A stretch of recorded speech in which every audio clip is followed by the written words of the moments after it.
The theater was alive with noise just moments ago. Cheers, chatter, cameras whirring.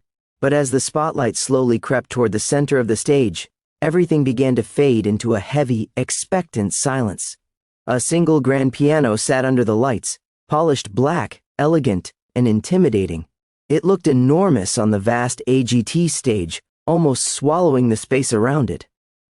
From the side curtain emerged a young girl. She walked slowly, carefully, as if each step required courage she wasn't sure she possessed. Her shoulders were slightly hunched, her hands clasped together in front of her, fingers trembling just enough for the cameras to catch. She wasn't wearing anything flashy, no glittering dress, no dramatic costume, just a simple outfit, modest and understated. It made her look smaller than the stage itself. The audience leaned forward. Simon Cowell watched her with a neutral expression, arms crossed, his signature look of cautious skepticism firmly in place. Over the years, he had seen thousands of contestants walk onto this stage claiming they were different, special, unforgettable. Most weren't. Piano players especially were risky, beautiful when done right, painfully boring when done wrong. The girl stopped beside the piano and took a deep breath. "Hi," she said softly into the microphone, her voice barely rising above a whisper. The judges greeted her warmly, but she seemed overwhelmed by the attention. Her eyes darted briefly across the massive crowd, then quickly back to the floor. You could almost feel her nerves through the screen. "What's your name?" one of the judges asked.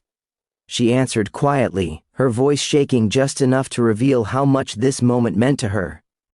When asked about her background, she hesitated before explaining that music wasn't just a hobby for her, it was her escape.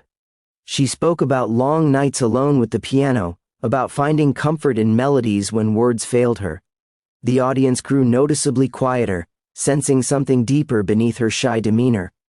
Then came the question Simon always asked, "What are you going to play today?" She swallowed hard. "I'll be playing Creep by Radiohead," she said. A subtle murmur rippled through the crowd. Creep was not an easy choice. It was a song drenched in vulnerability, insecurity, and raw emotional pain. Many had attempted it before. Most had failed to capture its fragile soul. Simon raised an eyebrow. "That's a very risky song," he said plainly. She nodded. "I know." There was something in the way she said it, not defensive, not arrogant, just honest, as if she understood the danger but felt compelled to do it anyway. "And you'll be playing the piano yourself?" Simon asked. "Yes," she replied. "No backing track, no orchestra, no safety net." Simon leaned back in his chair. He didn't smile. He didn't frown either, but his eyes followed her closely as she walked toward the piano bench.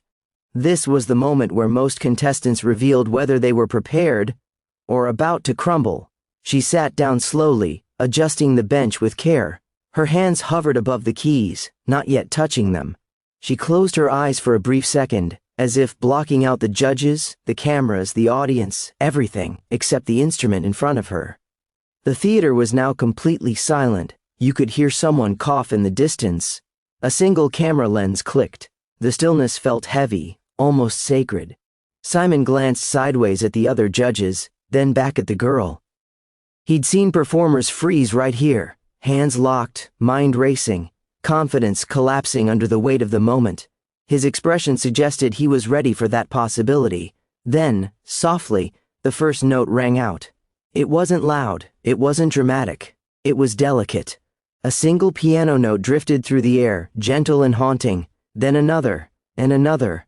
The melody unfolded slowly, intentionally, as if she were telling a secret rather than performing a song.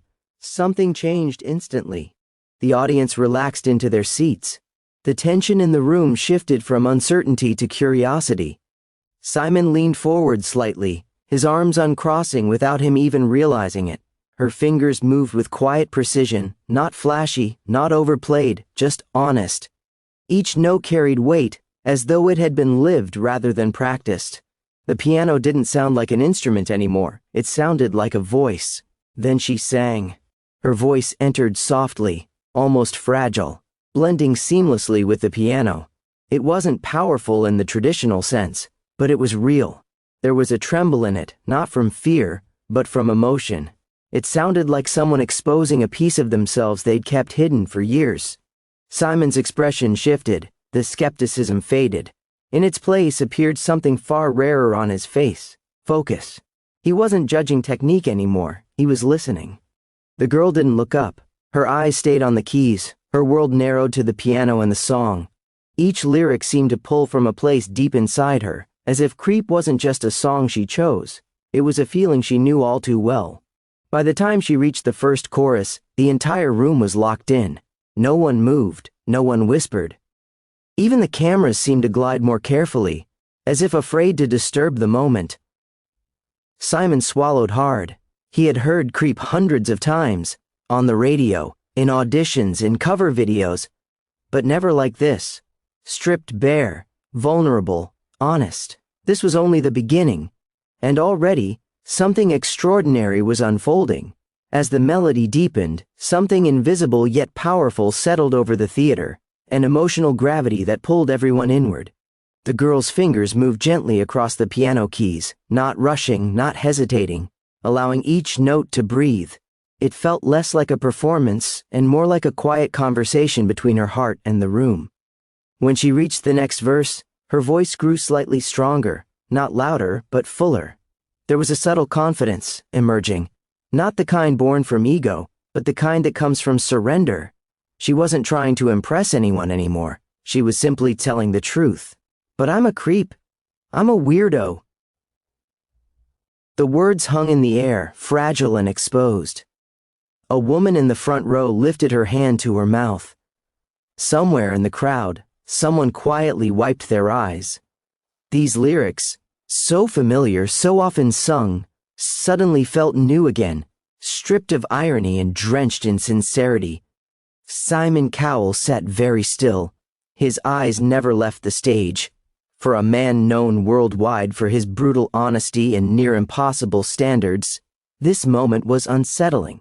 He wasn't evaluating pitch or timing anymore. He wasn't looking for mistakes. He was listening to something far more dangerous: emotion. The girl's voice cracked slightly on one line. Not enough to be called a flaw, enough to be called human. Instead of breaking the moment, it made it stronger. The vulnerability in her voice mirrored the vulnerability of the song itself. It felt as though she wasn't just singing about feeling out of place. She was reliving it. The piano grew richer beneath her voice, the chords swelling gently like a rising tide. She leaned into the music now, shoulders relaxing, fingers moving with more confidence. The nerves that had once threatened to consume her had transformed into something else entirely: release. Every lyric felt intentional. I don't belong here. The words landed like a confession. Simon's jaw tightened. He blinked once, then again. For the first time since the audition began, he glanced down just briefly before looking back up at her. It was a small movement, but meaningful. A man who built his reputation on emotional distance was being drawn somewhere uncomfortably close. The other judges felt it too. One leaned forward, elbows on the desk, eyes glassy. Another slowly shook their head in disbelief, as if silently asking how someone so young could channel emotions this deep. The audience was no longer watching an audition. They were sharing a moment. The lights above softened, casting a warm glow across the stage. The piano's black surface reflected the girl's hands as they danced across the keys, now steady, assured, alive. Her voice rose slightly, not in volume but in intensity, as she approached the chorus again, and then came the line. I want you to notice, when I'm not around. Her voice trembled, not from fear but from memory. That single line felt like a doorway into her soul. It carried the weight of every time she had felt invisible, every time she had watched others shine while she stayed in the shadows, every moment she wondered if she mattered at all. The theater felt impossibly small now, as if the world had shrunk down to one girl, one piano, one truth. Simon inhaled sharply. His eyes glistened under the stage lights. He didn't try to hide it. For years, people had accused him of being cold, unfeeling, impossible to move. But in that moment, he wasn't Simon Cowell the judge.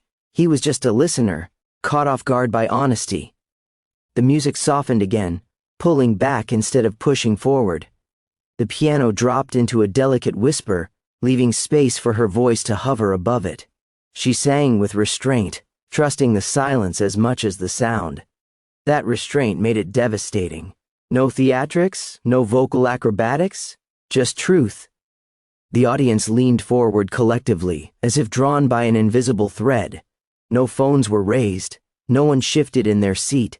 Even the crew backstage stood frozen, afraid that the smallest noise might shatter the spell. Simon's lips parted slightly. He wasn't crying yet, but he was close. This was the danger of a performance like this. When it worked, it bypassed logic entirely. It went straight to the places people kept guarded. The insecurities, the doubts, the memories they never talked about. And she was doing it effortlessly. As she moved toward the final chorus, her voice gained strength, not forceful, but fearless.